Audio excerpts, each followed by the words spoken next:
dito po na sa araw na ito, ngayong kahapon man ay patuloy natin nababalitaan ang patungkol po sa kalikasan at natin nga po yung bagyong Pepito.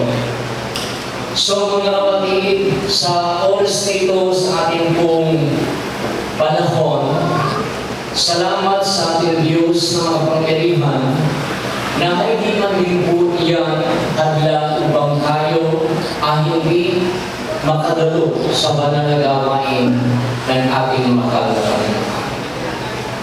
So mga kapatid, sa ating pong tatalakayin po sa araw nito, sa bago nito, ay ang mga bagay na maaaring mangyari at maranasan ng isang naglilingkod sa Diyos na siya makaranas din po ng bagyo sa kanyang buhay. So sa banal na kasulatan po, ito po ang isang dahilan kung bakit minsan na maging ang mga naglilingkod sa Diyos ay nakakaranas po ng dilubyo at lagi po mga pagsubok sa buhay, mga problema at bagyo na kanyang nararanasan sa Diyos. Kasi pumunta sa lugar po ng Ninive, siya po ay papuntang Tarsus. Sa halip na siya sumunod sa ipinaduutos ng Panginoon na palalahanin ang mga taga-Ninive, pero sa history po, ayon sa banal na kasulatan dito, na ang Ninive ito po ay hindi kasundo ng mga Israeli at sila po ay kanila pong kalaban. Subalit sa pagkakataong ito, bagamat ganyan po ang sitwasyon, ang Diyos ay nagsugo ng messenger upang pahalalahanan po ang mga taga-Ninive. So ano po ang ating makikita sa kasaysayan ito? So makikita natin sa chapter 1 na habang siya po ay verse 9 po, tingnan natin kung ganyan po yung sitwasyon na nangyari, na dito po sa banal na kasulatan, dito po at kanyang sinabi sa kanila na ako isang Hebreo, pinatapos sa verse 7 po, no atin mong umisan verse 2, na dito po sa verse 7, dito po yung nakikita. Dito po ang sinabi ng bawat sa kanila sa kanyang kasama, magsipalit kayo tayo magsapturan upang ating maalaman kung dahil kanino dumating ang kasamang ito sa atin. Sa gayon na magsapturan sila at ang palad ay nahulog kay Diyos. So yung nakikita dito, habang kasi sila po ay naglalakbay at sila ipapuntang Tarsis, bigla na lang po nagkaroon ng unos. So makikita natin sa chapter 4, nandiyan po na nagkaroon ng unos at nagkaroon po ng malakas na hangin at nagkaroon po ng bagyo. So dito po yung pinakikita na nagkaroon ng malakas na hangin, nagkaroon po ng unos at nagkaroon po ng bagyo habang sila'y naglalakbay at namangha po o nabigla yung mga kasama niya at siya man din po ay natutulog doon sa lugar po na kung saan nandun yung kanilang sasakyan na sasakyan pandag. So ang sabi ng banal na kasulatan, sila daw po ay nagsapalaran. Sila nagsabulutan at bakit ito nangyari? So ang sabi po ng kasulatan, so nalaman nila na sila nagkaroon ng pagsasapalaran at ang nangyari, ito po ay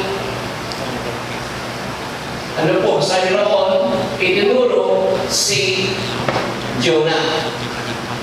So sabi ng Biblia, si Jonah po ngayon, hallelujah, na siya po ay sinabi na ang dahilan ng itong bagyo nito, ang sakunang ito, na ikumento po niya at siya tinanong kung sino si Jonah. At sabi ni Jonah, ako ay inuutusan ng Diyos at ako ay dapat pumunta sa lugar ng Ninive at ako ay isang Hebreo at ako ay natatakot sa Diyos. So, ang dahilan kung bakit nagkaroon ng unos, nagkaroon ng bagyo at delubyo, sapagkat ito ay nangyari lang dahil sa pagtakas ko at dahil sa pagsalansan ko sa ipinagutos ng Panginoon sa akin. So, ano ang pinaka-point ko dito? Ibig sabihin, kaya nangyari yung sakna na iyon sapagkat si Jonah ay umiiwas doon sa ipinagutos ng Diyos sa kanya. Ang ibig sabihin, siya po ay nag-disobey. Siya po ay hindi sumunod. So, nang dahil sa hindi niya pagsunod, sabi na siya sumunod, papuntang Ninive at siya pumunta ng Tarsis kung bakit dumating sa kanila ang unos na iyon nang sila ay nasa tao. So, hindi nagkikita ng Banal na Kasulatan na maaaring maging tayo man na naglilingkod sa Diyos na sa kasalukuyan na once na tayo ang hindi susunod at hindi tayo susunod sa kalooban ng Diyos, sa ipinagutos ng Diyos sa atin, katulad ni Jonah na tayo man ay maaaring makaranas ng mga pagsubok, problema, suliranin na naranasan ko ni Jonah. So, ipinakikita po, mga kapatid, na ito pong pangyayari ito ay naranasan ni Jonah at ang pangyayari nito, isang aral po na ang aral nito nang dahil sa hindi pagsunod ni Jonah sa utos ng Panginoon kung bakit nagkaroon siya ng pagsubok, problema, pagsilagalakbay at nandun po yung bagyo, yung malakas na unos na kanila po naranasan. So, yung pinagkikita maging tayo man na naglilingkod sa Panginoon na katulad ni Jonah, ulitin ko po ang katagalito. Kung bakit may mga bagay na nangyayari sa ating buhay na tayo rin ang mayroong kasalanan. Tayo rin ang mayroong pong pagkukulang. Kung bakit tayo ang sa ating buhay, mayroong mga problema, mayroong iba't ibang mga sinasabi natin pagsubok sa ating buhay, pero ito po ay consequence, ito po ay bunga ng ating hindi pagsunod sa kalooban ng ating mahalapan. Tingnan po ninyo, kapag tayo ay sumusunod sa kalooban ng Panginoon, narinyo mayapa, halan tayo, iwasay tayo. So, nagdahil po sa pagsunod natin sa kalooban ng ating mahal na Panginoon. Pero sa pangyayari ito, kung ating babasahin ng kabuuan ang aklat ng Jonah, ito po yung sanhi kung bakit nagkaroon ng unos. So, ipinagkikita rin po ng Banal na Kasulatan na ang Diyos ang siyang may control ng lahat ng mga bagay. Sapagkat sa pangyayari ito, hindi rin po nakaiwas si Jonah dahil siya po ay inihulog sa tubig, sa dagat, sapagkat sabi niya, kung ako ay inyong ihuhulog sa tubig, ang lugar na ang aking kinatatayuan at nariyan kung saan na ito po ay magiging payapa. So, nang siya tinapon sa dagat, meron nga lang po isang malaking isda na naghintay para sa kanya. So, ang nangyari, siya marin po ay nakarating doon sa lugar po ng Ninive kung saan nandun siya pinapupunta ng Diyos. So, babalik ako lang po, mga kapatid. So, ang nangyari sa buhay nila Jonah, habang sila ay nasa daong, si Jonah ay umiiwas doon sa obligasyon, doon sa responsibilidad, doon sa utos ng ating mahal na Panginoon na siya ay dapat pumunta sa dilim. Nang dahil sa kanyang hindi pagsunod, nang dahil sa kanyang pagsuway, dumating sa kanyang buhay ang malaking dagok, pagsubok sa kanila. So mga kapatid, ulitin ko po, na ito ay isang aral sa bawat isa sa ating na naglilingkod sa Panginoon, na kapag tayo ay hindi sumusunod sa ipinaguutos ng Panginoon, may mga bagay na maaaring mangyari sa ating buhay na hindi natin inaasahan. Kung ano ang bagyo ito, ano ang pagsubok na ito na maaaring mangyari sa atin. So, pangalawa, mga kapatid, sumudyan po ako. Kung ating titignan din po mag-isa pagsubok na yan, na maaaring tayo ay magkaroon ng pagsubok o anong bagay na bagyo sa ating buhay. Kapag sinabing bagyo po, hindi biro-biro katulad po ng bagyo ngayon, na sabi nga nila hanggang naging signal number 5. At nariyan po yung mga bagyo na ngayon, nang dahil po sa tinatawag nilang climate change, at nariyan po lumalakas, tumitindi ang mga delubyo. Katulad ng bagyo at iba pang mga sakuna na maaaring maranasan ng ating grupo na gagawin. So dito po sa banal na kasulatan, so ipinagkikita po sa aklat din po ng aklat ng Job. So spiritual speaking naman po. Ngayon po, mga kapatid, kung ating titignan si Job sa chapter 1, siya naman po ay isang taong napakayaman sa lugar po ng Diyos. At ang sabi ng banal na kasulatan, isang araw narin po ang kaaway. At dahil sinabi ng Panginoon sa kaaway nito, nakikita mo ba ang aking lingkod na si Job?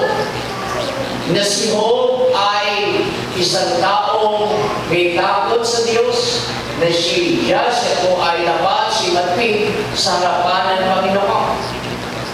So, ipinagmamalaki ng Diyos si Job sa kaaway, si Satan. So, sabi ng Biblia, kaya ka lamang pinaglilingkuran ni Job dahil siya ay pinagpapala. Siya iniingatan mo, pinoproteksyonan mo, at siya ay naglilingkod lamang sa iyo sapagkat siya ay masagana. So, ipinagkikita po ng banal na kasulatan na pinahintulutan ng Diyos ang bagay nito kay Job. Nang sabi niya, sige, maaari mo siyang galapin, maliban doon sa nagaris ng bukol. Una, ang nangyari na dumating sa kanyang buhay ay hindi biro-birong pangyayari. Ang sabi ng banal na kasulatan, nagkakatipon ang kanyang mga anak. At ang nangyari, itong lalaki, 3 babae, na sila po ay nagkakatipon. So habang nagkakasaya, nagkakatipon ng kanyang mga anak, bigla na lang nagkaroon ng malakas na hangin at nawasak yung buong lugar na kanila pong kinaroroonan. At sa araw na yaon, ang lahat niyang mga anak, ito po ay nangamatay. Napakasakit po ng pangyayaring iyon, sapagkat isa lang ang mawala sa mga labas natin. Nandun na po yung kalubayan, nandun na po yung kalungkutan, at nandun po yung pagtangis. At ito po nangyari kay Job, 10 yung kanyang anak na nawala sa isang araw. At ang sabi ng banal na kasulatan, dumating yung kanyang alipin. So yung kanyang alipin, at ang sabi ng banal na kasulatan, sunod-sunod po itong pangyayari ito. Ating pumasahin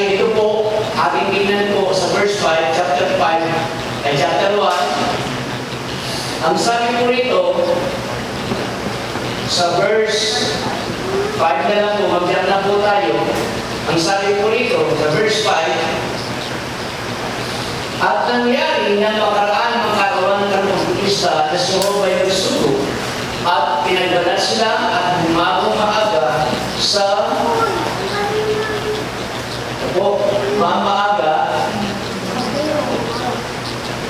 sa tinawagan at nagandog na handog na susunugin ayon sa bilang nilang lahat.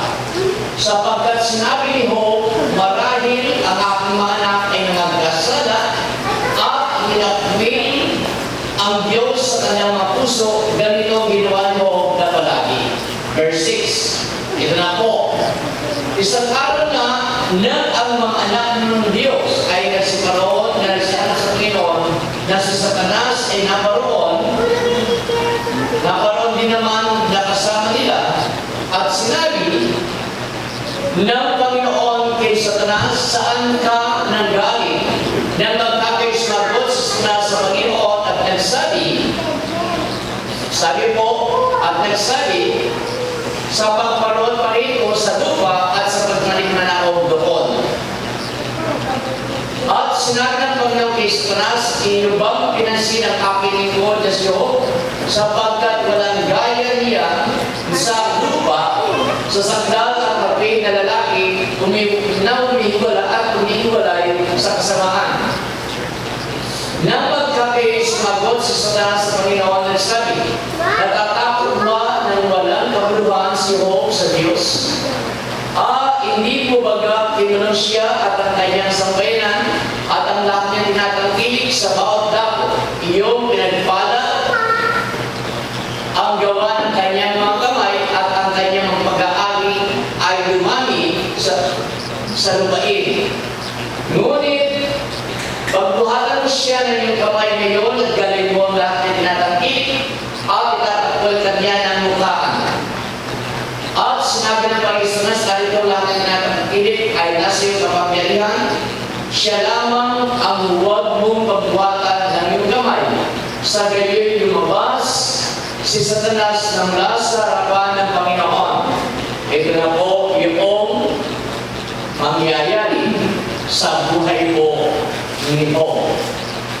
At nangyari sa araw ng kanyang anak na lalaki at babae na sisikain at nagsisinog ng alak sa bahay ng kanilang kapatid na panganay.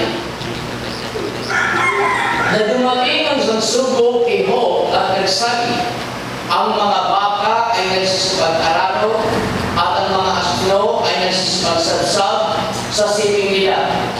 At dinalubong ng mga sabero at pinagdadala o kanilang pinatay ng kanilang tabak ang mga maraan at ako lamang ang nakatanang mag-isa upang magsaysay sa iyo. So dito po ay pinakikita na yung isa niyang alipin nalaglag sa langit at sigurong matupa at ang mga bataan ay pinasubok at ako ang nakatanang mag-isa upang magsaysay sa iyo.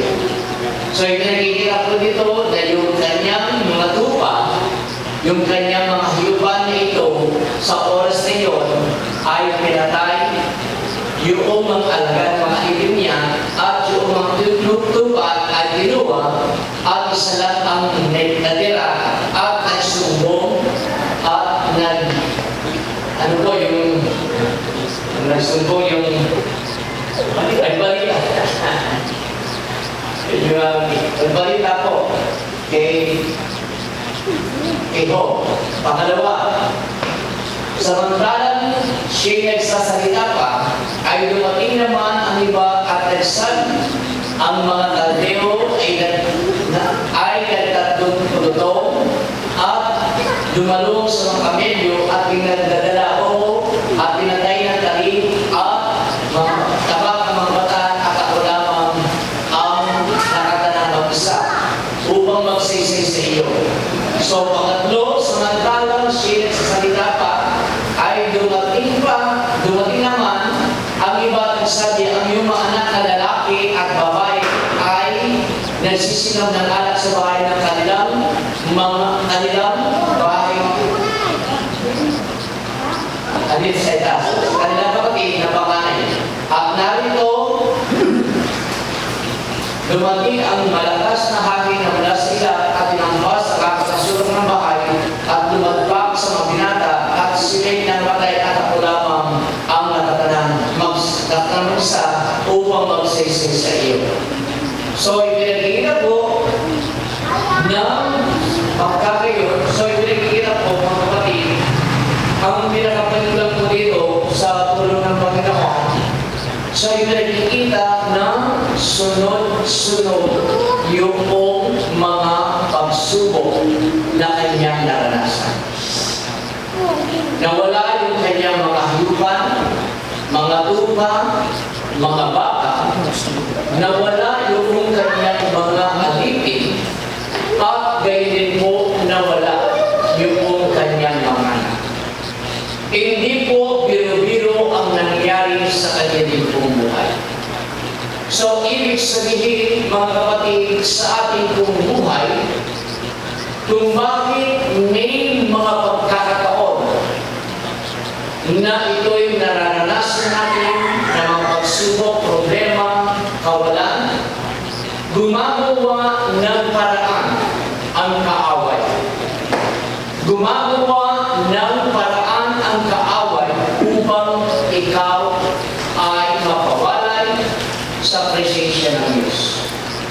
Gumagawa siya ng paraan upang ikaw sa mga bagay na pagsubok nito o mga bagyo na maaari nating maranasan, mga pag-uusig, kawalan, sakit, karamdaman, at ang mga bagay niyan ay maaari nating maranasan nang dahil ito po kanina yung pagsuway, ngayon naman po ito yung pamamaraan ng kaaway upang ikaw ay kanyang makuha. Gumagawa siya ng paraan para ikaw ay mabuwal, ikaw ay ma-discourage. Gumagawa siya ng paraan sa maraming mga pamamaraan upang ikaw ay hindi po magpatuloy na maglingkod sa Panginoon. Kaya may pagkakataon na nangyayari, bakit ikaw ay naglilingkod sa Diyos? Bulit pang noong ikaw ay wala sa presensya ng Diyos, nang ikaw ay hindi pa tumanggap sa Panginoon, nang ikaw ay hindi pa nagkakaroon ng ganito pong relasyon maging sa ating paglilingkod sa Diyos, bakit parang normal lamang ang iyong buhay? Pero nang ikaw ay maglingkod, sinuko mo ang iyong buhay sa Panginoon, na ikaw ay lumalakad sa katwiran, sa kabanalan, sa kalooban ng ating mahal na Panginoon sa kanyang alituntunan, na ikaw ay nagsusumika, na ikaw ay nagputumilig sa tulong at biyaya ng Panginoon, na ikaw ay talagang lumalakad sa nais ng Panginoon. Pero bakit tayo minsan ay nakakaranas pa ng mga bagyo o mga pagsubok o dilubyo sa ating buhay? So ito po, talatang ito, itong kasaysayan po ni Job, ito po ay isang aral din po na maaaring mangyari sa ating mga buhay. Bakit tayo ay nagkakaroon ng ganito pong mga pagsubok sa buhay? So mga kapatid, kung tayo, alam na kung tayo ay lumalakas piling ng Diyos sa kalooban ng Panginoon, alam natin ang ating mga sarili. Alam natin kung tayo ay lumiliko. Alam natin kung tayo ay lumalakas sa piling ng Diyos sapagkat tayo ang nakakaalam ng ating mga sarili. Maging lang naman ng ating puso, una ang Diyos ang nakakaalam sa lahat ng mga bagay, may sa araw ng bukas, sa darating. Subalit tayo man, maging ang isip natin ang Diyos ang nakakaalam maliban sa atin. So, ito nakikita, bakit? Nung ako ay sumama sa mga tinatawag nilang mga born again, bakit ganito yung nangyari sa buhay ko? Bakit yung anak ko nagkasakit? Bakit ako nawalan na ng trabaho? Bakit inupusga ko ng kapitbahay ko, ng aking nanay? Bakit nagkakaroon ako ng mga pagsubok sa buhay? Dati masaya ako, nariyan, masagana ako. Bakit kayo? Bakit naglilingkod ka sa Panginoon? Bakit ngayon? Ganito yung nangyayari sa akin. Hindi ito kalooban ma-discourage na tayo bumigay, lalo na kung wala tayong pundasyon sa salita ng Panginoon, na iniisip natin na totoo nga yung sinasabi ng aking ina, ng aking kapatid, ng aking kumare, na iwan mo na yung pagka-born again mo, pagka-Kristiyano mo, dahil maghihirap ka lang yan. Tingnan mo, nagkasakit ka. Tingnan mo, nahihirapan ka. Tingnan mo, nawalan ka ng trabaho. Tingnan mo yung sarili mo ngayon, lost ka na. So mga kapatid, mga bagay na pamamaraan ng kaaway upang tayo po, mga kapatid, ay bumigal. Upang tayo ay hindi na magpatuloy sa paglilingkod sa ating Diyos na makapangyarihan. Minsan talagang binububog tayo na talagang tayo po, mga kapatid, ay maaaring dumanas na ganito pong pangyayari sa ating mga buhay katulad ni Job na maaaring itong maranasan. Subalit ipinakikita ng banal na kasulatan na gaano man katindi yung bagyo, yung dilubyo, naranasan o unos ni Job, pero siya ay hindi na-discourage. Siya po ay hindi na-dismaya. Siya ay hindi nagkaroon ng pang-aalinlangan sa Diyos sa kanyang pinaglilingkuran. Dumating yung time na siya po ay mayaman. Napakahirap. Mayaman siya, bigla siyang nawalan ng kayamanan. At maaaring mangyari ito. Nakikita natin ngayon ang sitwasyon. Nagkakaroon ng ito, nagkakaroon ng baha, yung kayamanan, ari-arian ng tao ay parang nagiging parang bula lamang. So ito po ang nangyari ito. Pero ang sabi ng Biblia, si Job ay nagpit, siya ay mayroong takot sa Diyos, siya ay tapat na naglilingkod sa Panginoon. Bakit nangyari ito? So, ulitin ko po, hindi pa natapos na bagamat siya'y mayaman, nagkaroon ng kahirapan, nagkaroon pa siya ng karamdaman. At ang karamdaman niya ay hiro-hirong karamdaman. At siya'y inusig ng kanyang kasama.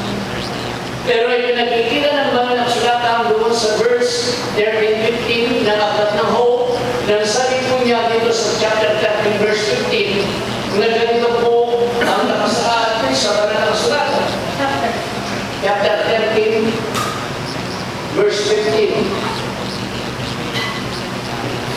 Bagamat ako'y patayin, niya aking ding ihintayin siya, gayon may aking aalalayan ang aking mga lakad sa harap. Tingnan po ninyo, sinabing bagamat ako nga ay patayin niya.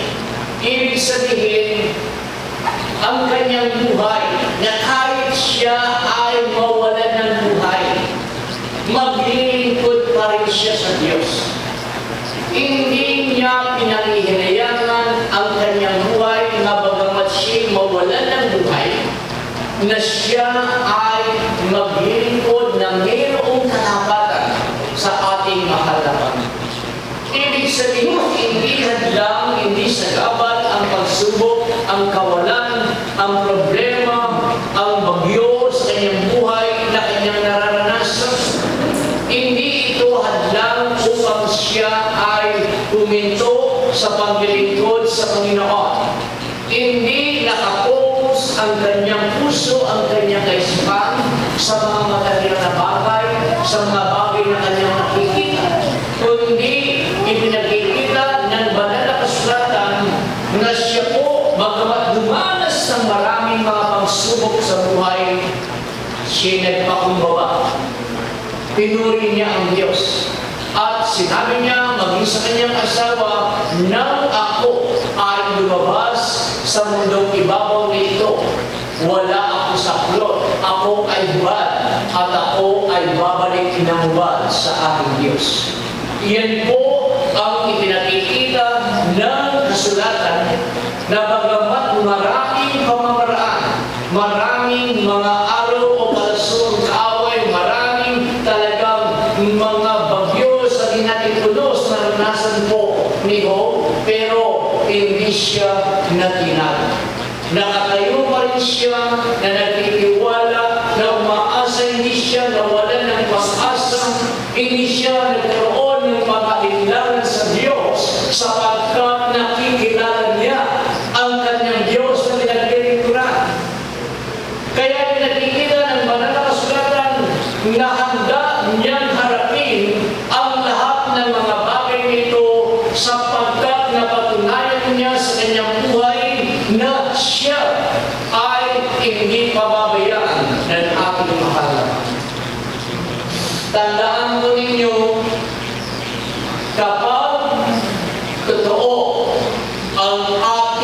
paglilingkod sa Diyos.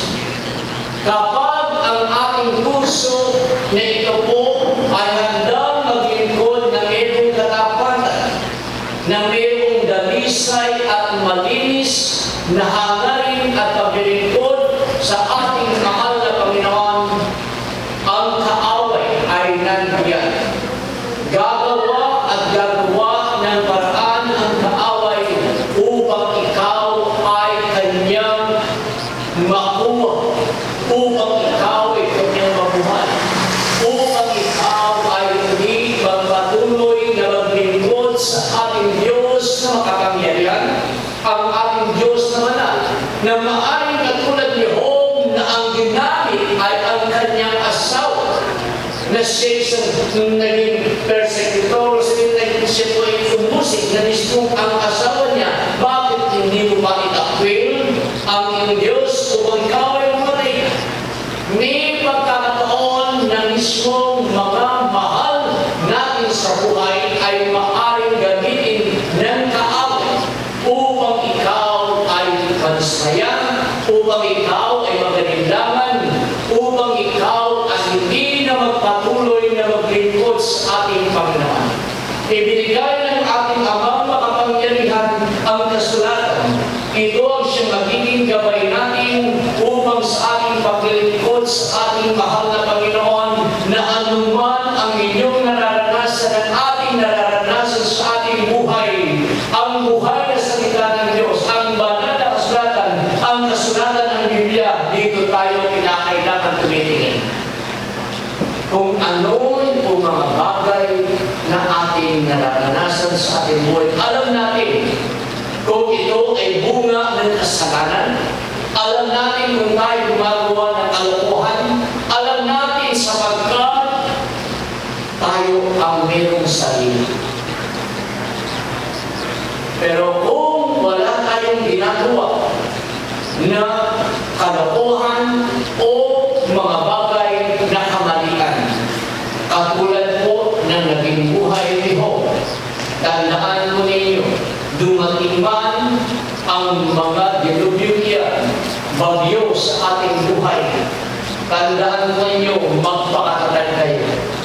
Kasama po ako, magtumibay tayo, sapagkat siya po ay parang leon umakatungal na naghahanap ng kanyang masisira. At kapag nagkaroon ng buwang, at kapag siya nagkaroon ng daan, ito po ang paraan upang tayo lapain, upang tayo ilupo, upang tayo ay kanyang sakalin, upang tayo ay magnubaybay, upang tayo manghina, upang tayo ay mawalay sa kalooban ng Diyos at unti-unti na tayo ay mawawala na sa presensya ng ating Panginoon.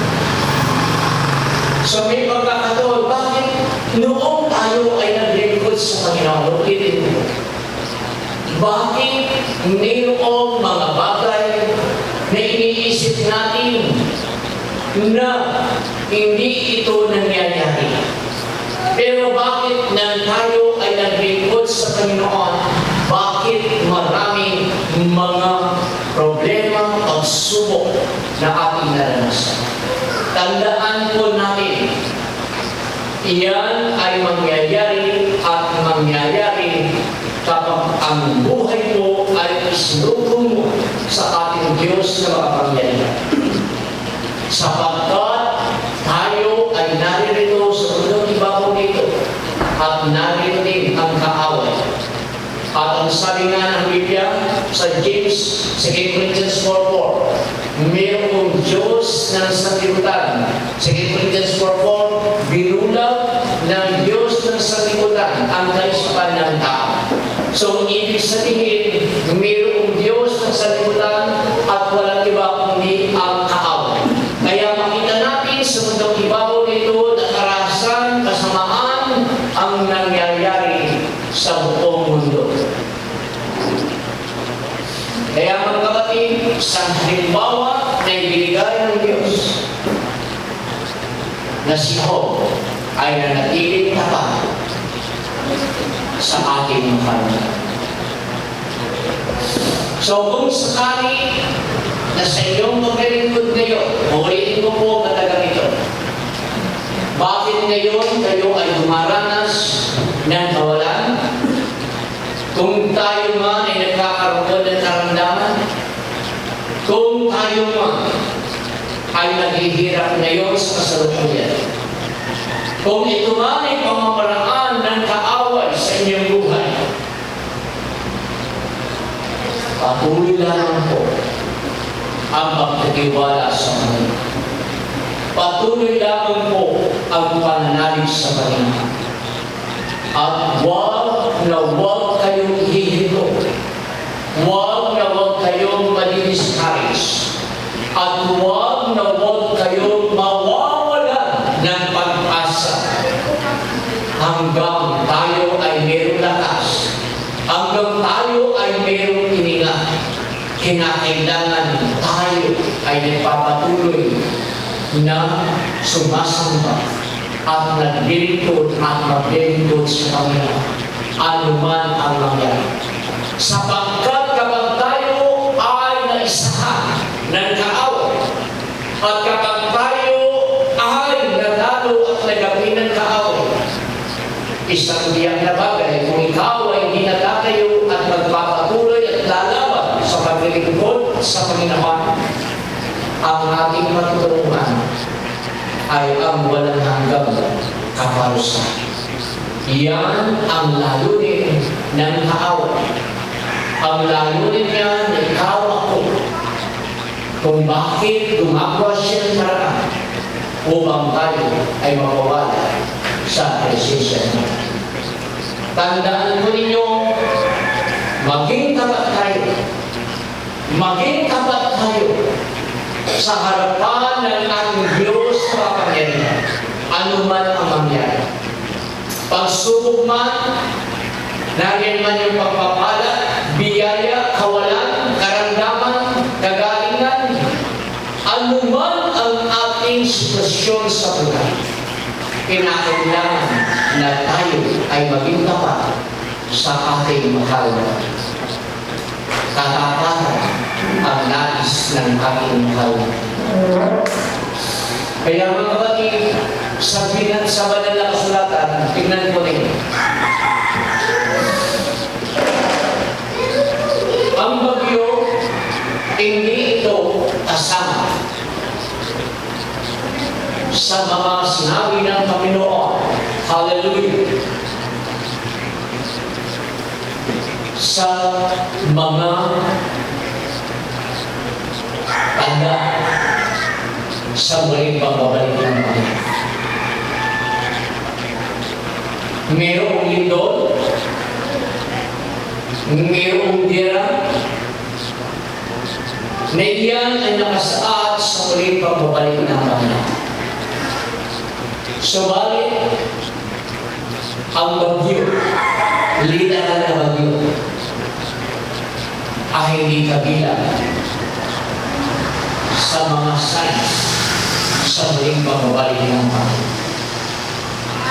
Ang alam nating bagyo ay June, July, August. Pero ngayon, November, December, January, nagkakaroon na ng dilubyo at malakas na bagyo. So, ibig sabihin, ang bagyo ito ay nilikha ng Diyos. Ang bagyo ito po ay panukala ng Diyos. Sa mga nauna na mga nagsasalita ng matatanda, bago tayo nanood na naranasan natin. Tagpulan, magkaroon man ng bagyo, pero hindi katulad ng pangyayari ngayon. Nagkakaroon man ng bagyo, masaya yung mga magsasaka, masaya yung mga tao dahil nagiging pagpapala sa kanila yung ulan, yung bagyo. Subalit sa ating kapanahunan, hindi na po ito nagiging pagpapala. Marami ang napipinsala, nawawalan ng ari-arian, at hindi lamang yun, maraming mga tao ang nawawalan ng buhay. Dahil sa pag-aaral ko, natin po yung natawag nila climate change, global warming, dahil yung ozone layer ng mundo, ito po ay nabutas, nang dahil sa fluorocarbon, naging yung pollution. So kaya po nangyayari, tumitindi at tumitindi po ang dilubyo, ang sakuna. Na ito ay aking nakikita bagay sa balita at nariyan po mga kapatid, hindi lang po sa ating bansa, kundi maging sa mga first kami na tinatawag yung mayaman na bansa. Katulad po ng Spain. First time na kanilang naranasan na bigla na lamang nagkaroon din ng baka sa kanilang lugar. So mga kapatid, ibig sabihin ang bagyo, ito po ay kalikasan. Nito ay nilikha ng Diyos. At sa banal na kasulatan, masasabi natin, ito po ay talagang kasama. Kasama po sa mundo ibabaw ito na aking kinalala. Tingnan po ninyo ang pangyayari ng si Apostol Paul sa chapter 27. So, ipinakikita po ng banal na kasulatan na sila po ay naglalakbay. Sabi nga ni Paul, sana huwag na tayo magtuloy, baka na tayo mapahama. Mas pinaniwalaan po ng kapitan at yung kapitan din po ng sundalo, yung po kapitan ng barko. Pero sabi nga ni Apostol Pablo, kung pinaniwalaan ninyo ako, hindi sana nangyari ng ganyang bagay dahil nagkaroon ng malakas na bagyo. Ngayon naman po, tingnan po ninyo, maging ang ating Panginoong Jesucristo, hallelujah, nang siya po ay nagkatawang tao na sa mundong ibabaw nito. So, ipinakikita ng banal na kasulatan na habang sila ay naglalakbay, kasama niya yung kanyang mga alagad, nagkaroon din po na malakas na unos, malakas na bagyo. Tingnan natin sa Mark chapter 4, verse 35 or 37. Tingnan po natin. Ang sabi po ng banal na kasulatan, o ito po, at nangarapin niyon na gabi na ay sinabi niya sa kanila, tumuloy tayo sa kabilang ibayan. At pagkaiwan sa karamihan ay kanilang dinala siya sa daong ayon sa kanyang kalagay. At meron siya kasamang ibang mga daong. At nagbangon ang isang malakas na bagyo. At sinasalpukan ang daong na mapalon na lupat ang daon ay alos natitigil. Yung natitigil po, ibig sabihin, alos napupuno na po yung daon, yung sasakyan dagat. At siya'y nagtutulog sa hulihan, sa ibabaw ng lutson, at siya'y ginising nila at sinabi sa kanya, Guro, wala bagang anuman sa iyo na mapahamak tayo. At gumising siya at sinaway ang hangin at sinabi sa dagat, Bumaya tumahimik ka, at tumimpil ang hangin, at humusay na tumaw ang panahon. At sinabi niya sila, bakit kayo natatakot? Wala ba kayong pananampalataya? At sila'y nangatakot na luba. At sila'y nagsasabihan, sino nga ito na pati ang hangin at ang dagat ay tumatahima sa kanya? So, ibig sabihin, ito po ay isa, yung nasabi tayo na isa sa mga nilikha ng Diyos na talagang magkakaroon ng bagyo. Pero ang bagyo, ito po ay normal lang kung magkakaroon ng bagyo. Pero hindi natin alam kung kailan darating ang bagyo. Pero ngayon, sa ating pong kapanahunan, dahil yung kalamitan medyo high-tech na po, so kapag nakita nilang LPA, low pressure area, so nakikita nila kung ito ay mabubuo. So dito po mga kapatid, ipinakikita lamang ng kasulatan na maging ang Panginoong Yesu Kristo na siya'y nandito sa mundong ibabaw nito. Mayroong bagyo. Ibig sabihin, sa ating buong panahon, maging sa ating buong paglilingkod sa Panginoon, normal na po ang bagyo sa ating buhay. Ito ay isa sa mga divine plan sa mga panukala ng Diyos. So ngayon po mga kapatid, kung hindi man katulad po ni Job, hindi man po katulad po ni Jude na naging disobedience at naging po si Job ang kaaway. So ngayon kung ano man ang mga nararanasan natin sa buhay na ito po ay kalooban ng Diyos. Subalit mayroong magandang plano, mayroong magandang panukala, mayroong magandang adhikain ang ating Diyos na makapangyarihan sa atin. Maayon sa mga bagyo na ating nararanasan sa buhay, na dito natin mapapatunayan, katulad po ng mga alagad, na ang ating Panginoon ay natutulog at ngayon ginising nila. At ipinakita ng banal na kasulatan na mismo na sa oras na iyon, nang sabi po ng ating Panginoon, ikaw na habang ikaw ay umalyaba at ikaw na hangin, ikaw ay huminto. Ikaw ay humimpi. So, ipinakikita dito po yung power. Ipinakikita yung kapangyarihan. Ipinakikita po ng Diyos na kaya niyang kontrolin ang lahat ng mga bagay na maging ang kaligtasan.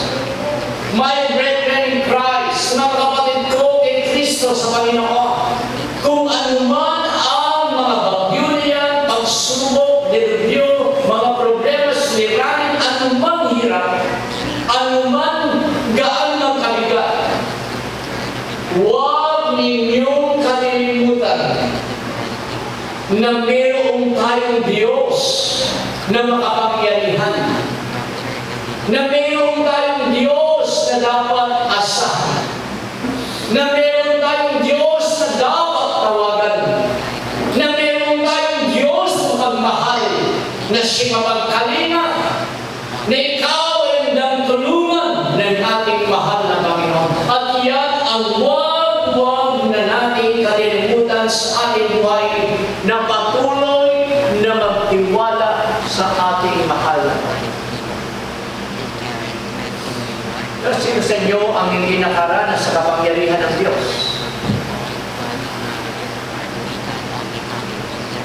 Tayo ay nakaranas ng kapangyarihan ng ating mahal na Panginoon. Si Brother Edwin, nang dumating sa kanyang buhay ang napakabigat na bagyo, delubyo, sakit, karamdaman, problema, suliranin sa kanyang buhay. Na siya natutuliro, na siya nababagabag, hindi na niya alam kung saan siya pupunta, paroon at parito. Wala siyang peace of mind, wala siyang kapayapaan. Subalit isang araw, nakausap siya nila Brother Ben at sinirin po siya ng mga salita ng Diyos. Pinatutuon nila ang kabutihan, ang kadakilaan at kapangyarihan ng Diyos. Hinahanap siya ng kanyang mga manamahal sa buhay, maging kanyang anak, yung kanyang mahal na ina. Hinahanap siya, umiikot-ikot siya. Hanggang siya nakapunta dito, tamang-tama na dito po. Nang makita niya Yung anak ng kanyang ina, na nandito siya, kausap, sinisiran po ng salita ng Diyos. Tuwang-tuwa. Tuwang-tuwa yung kanyang ina dahil nakita niya ang kanyang anak na si Brother Edwin na siya ay naka-smile. First time niyang naranasan, nakita yung kanyang anak dahil naniligalig siya, hindi niya alam kung saan niya hanapin. Subalit mga kapatid, naranasan man niya ang mga bagay nito sa kanyang buhay. Subalit ito ang siya naging paraan. Ito ang siya naging dahilan. Ito ang siya naging instrumento upang maranasan niya ang kapangyarihan, ang kabutihan, ang kadakilaan at pagmamahal ng ating Panginoon sa kanyang buhay. Na kahit na siya nakatira sa taglap, nagtatrabaho, hindi niya inaayaan na siya nagsusumikap na siya ay dumalo sa gawain ng ating Panginoon sapagkat alam niya na ang dapat lamang asahan at paglingkuran ay ang ating Panginoon. So ngayon po mga kapatid, ang pagsubok nito na kanyang naranasan sa buhay, na ito ay pinahintulutan ng Diyos. Yung mga bagay na ginawa ng Diyos sa ating mga buhay, maging ako man na noon ay nasa bingit na ng kamatayan ng dahil sa aksidente. Subalit nakita ko ang kapangyarihan ng Diyos, ang patnubay ng Diyos, nariyan ang presensya ng Panginoon, at nariyan mga kapatid, na ang Diyos na ating pinaglilingkuran na isang dahilan kung bakit tayo narito, isang bagay na ginawa ng Diyos sa ating mga buhay, na binago niya ang ating mga buhay, at walang maaaring makapagbago ng buhay ng isang tao na dating sugarol, na dating ragalit, na dating ngayon po iba't ibang gawain makamundo. Subalit nang dahil sa kadakilaan at pag-ibig at kapangyarihan ng Panginoon at pagmamahal at pagpapahalaga, nang dahil sa kaawaan, kahabagan at biyaya ng Diyos, nakiroon ka ngayon na naglilingkod sa ating mahal. So kung tayo ay dumaranas ng mga pagsubok na minsan inaayaan lamang ng Diyos kung ano ang ating gagawin. Sa John chapter 6, mayroong pangyayari dito po sa kasaysayan dito. Nang sila Felipe ay nandito po. Napakaraming mga tao. Dahil po, ang sabi ng Panginoon, pakainin natin ang mga tao. Pero sabi ni Felipe, yung pera natin, bibigyan tayo, konting-konti lang. Napakaraming tao, 5,000, kaliban sa mga bata at lalaki. Ang sabi ng banal na kasulatan, meron po dito 5 tinapay at 2 isda, dalawa ng bata. Kung ating tinignan ang kasaysayan nito, kayo magbasa. Nang mabasa ko po ito po'y naging pagpapala din po sa aking buhay. Bago niya kinausap si Felipe, ang sabi ng ating Panginoon sa kasulatan, alam na ng Diyos ang kanyang gagawin. Alam na ng Diyos ang kanyang magiging desisyon na siya gagawa ng himala. Pero sabi niya, pinahintulutan lamang ng Diyos ang tanong na ito kay Felipe at kanyang magkasama kung ano ang kanyang gagawin. At si Felipe ay lumapit sa ating Panginoon. So ay pinakita na yung problema, yung suliranin ni Felipe, Panginoon, ito po.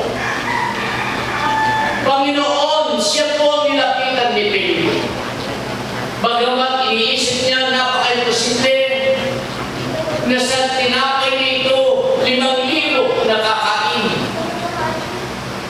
Ipinakita ng banal na kasulatan, maging tayo man na narito, may mga bagay na problema, pagsubok o maaari natin dapat na desisyonan. Subalit kinakailangan na tayo ay lumapit sa Kanya.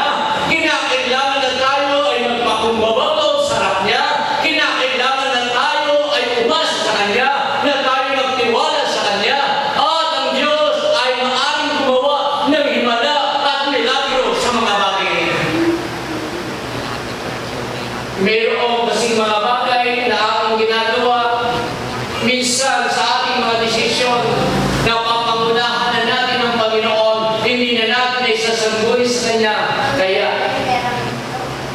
ano ang naging result? Ang result, kapalpakan yung nangyayari. At ito'y mga aral maging sa ating mga buhay na kinakailangan na anuman ang ating gagawin.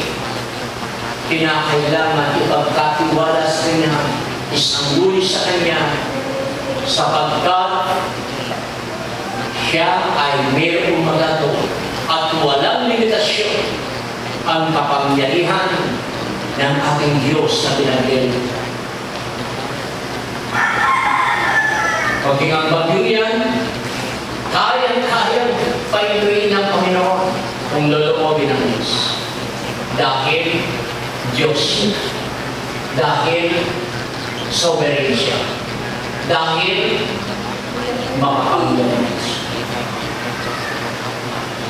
So, in-encourage ko po kayo, mga kapatid, maging sa panahon ito, maaaring makaranas ng kawalan, lalo na sa hirap ng buhay.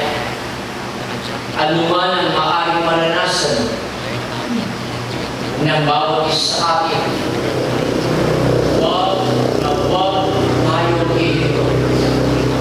Huwag kayong padiniscourage. Sapagkat kung tayo ay hindi magpapatuloy at ihinto sa paglilingkod sa Panginoon, nang dahil sa mga bagay niya, tayo ang kawawalan. Subalit kung tayo magpapatuloy hanggang sa katapusan ng mundo, habang sa ating huling hininga, kung tayo man ay mamatay sa sakit, na tayo nagtitiwala at lumalakad sa kalooban ng Diyos, ito pa rin ay biyaya, ito pa rin ay tagumpay, at ito pa rin ay pagpapala na ibibigay ng Diyos sa bawat isa natin, sapagkat alam natin sa tulong ng Panginoon ang ating pupuntahan. Ng buhay sa mundong ibabaw nito ay puno ng pagsubok, problema, salimot, sakit, atis, kadalamatian, habang tayo ay natin sa mundong ibabaw.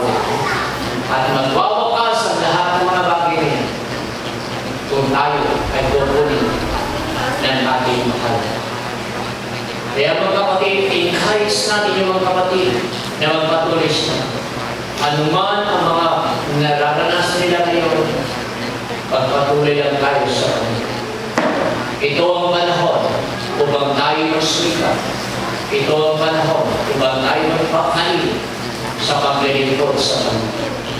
Sapagkat nakikita na natin ang mga bagay na nangyayari maging sa ating mundo pinagagalawan na ganito. Ang kawakasan ito'y darating at darating na hindi natin makakalimutan.